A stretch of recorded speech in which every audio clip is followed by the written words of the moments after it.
Assalamualaikum warahmatullahi wabarakatuh. Ya nih teman-teman, soal per 9 Bapak kembali bikin video nih.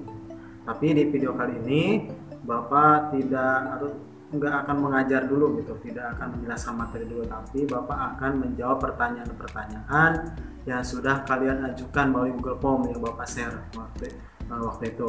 Jadi fokus kita hari ini bagaimana menjawab pertanyaan-pertanyaan yang sudah kalian ajukan.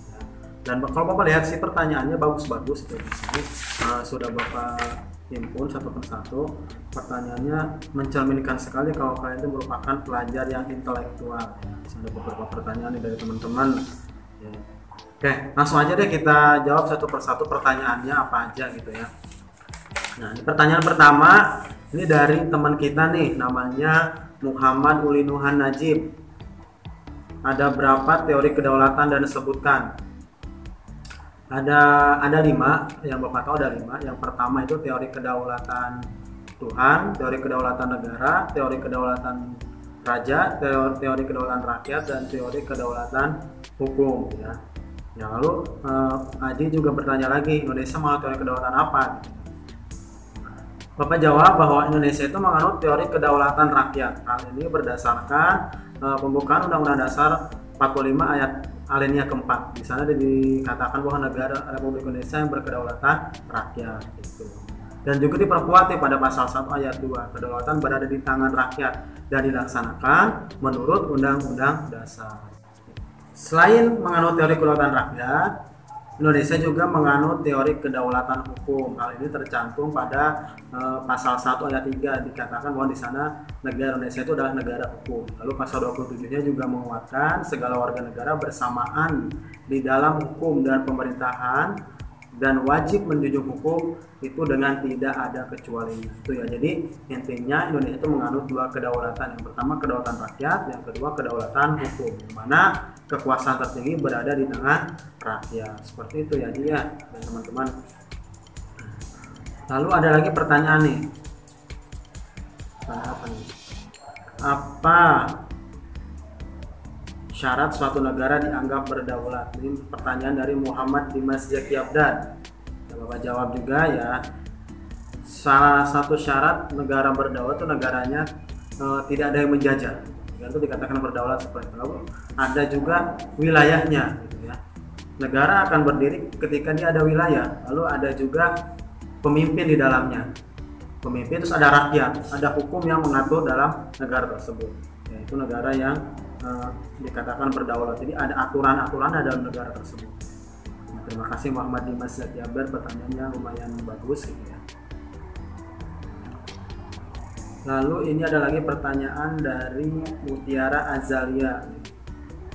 Apa kepanjangan dari DPR? Ya, DPR ya udah kita ketahui sendiri bahwa DPR adalah Dewan Perwakilan Rakyat ya. Dewan Perwakilan Rakyat itu maksudnya ke dalam lembaga legislatif yang bertugas untuk membuat undang-undang.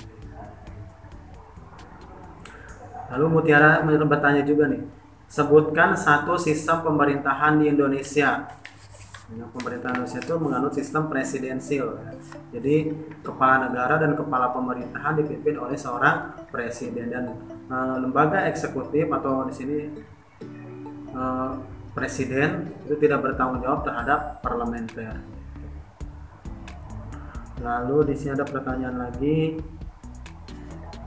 Nah, ini pertanyaan dari Mutia Alia Khairunisa mengatakan bahwa mengapa hukum di Indonesia tidak adil? Nah, ini sebuah misal pertanyaan tentang pendapat sih sebenarnya gitu ya. Kalau pendapat Bapak sih emang sedikitnya sih kurang adil gitu. Apa yang menyebabkan kurang adil tersebut? Bahwa masih banyak hukum-hukum di Indonesia itu yang bisa dibeli gitu, bisa di otak-atik gitu ya, bisa diputar balikan gitu ya. Nah, itulah menyebabkan hukum Indonesia itu kurang adil. Ya, banyak dikesampingkan, lalu banyak juga penyimpangan yang penyelewengan pasal gitu. Nah, di penegak hukumnya juga rasanya kurang begitu tegas dalam menegakkan hukum itu sendiri. Tapi yang lebih penting di sini adalah cara terbaik untuk mendapatkan keadilan hukum adalah tidak melanggar hukum itu sendiri. Itu kalau pendapat dari Bapak. Lalu ada pertanyaan lagi di sini ada dari apa nih? Dari Atikah Diana Putri. Apa saja 4 sifat pokok yang dimiliki oleh kedaulatan menurut pendapat Jane Goodall? 4 sifat pokok itu ada yang pertama disebut asli, artinya kekuasaan tidak berasal dari kekuasaan lain yang lebih tinggi. Yang kedua ada permanen. Permanen itu maksudnya adalah artinya kekuasaan itu tetap ada sepanjang negara tetap berdiri walaupun pemerintahan sudah berganti gitu ya. Lalu yang ketiga itu ada kalau nggak salah tunggal ya, tunggal artinya bahwa kekuasaan itu merupakan satu-satunya dalam negara dan tidak dibagikan kepada badan-badan yang lain. Lalu yang keempat tidak terbatas, artinya kekuasaan itu tidak dibatasi oleh kekuasaan yang lain. Itulah pendapat dari Jane Goodall tentang sifat kedaulatan, sifat pokok kedaulatan. Selanjutnya di sini ada pertanyaan dari Sakwila, bertanya bahwa siapa saja pelopor teori kedaulatan Tuhan? Oke, ada beberapa pelopor teori kedaulatan Tuhan, antara lain ya Agustinus ya, Thomas Aquino, lalu ada lagi F. Hegel dan lain-lain. Itu adalah orang-orang yang menjadi pelopor teori kedaulatan Tuhan.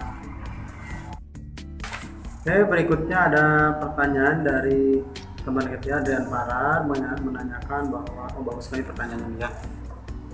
Mengapa Omnibus Law dibenci? Dan juga ada pertanyaan yang hampir sama juga dari Anabil Syahban gitu. Kenapa DPR menyepakati RUU Omnibus Law Cipta Kerja menjadi undang-undang tengah malam?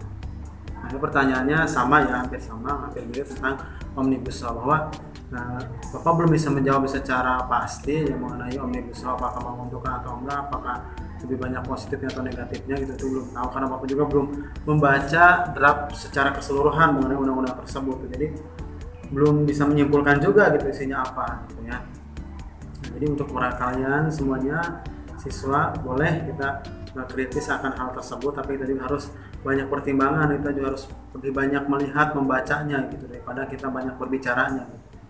Intinya. Tapi yang Bapak sayangkan adalah kenapa undang-undang tersebut dibuatkannya, diresmikannya pada saat dalam kondisi kita sedang berperang melawan wabah COVID-19 ini gitu ya.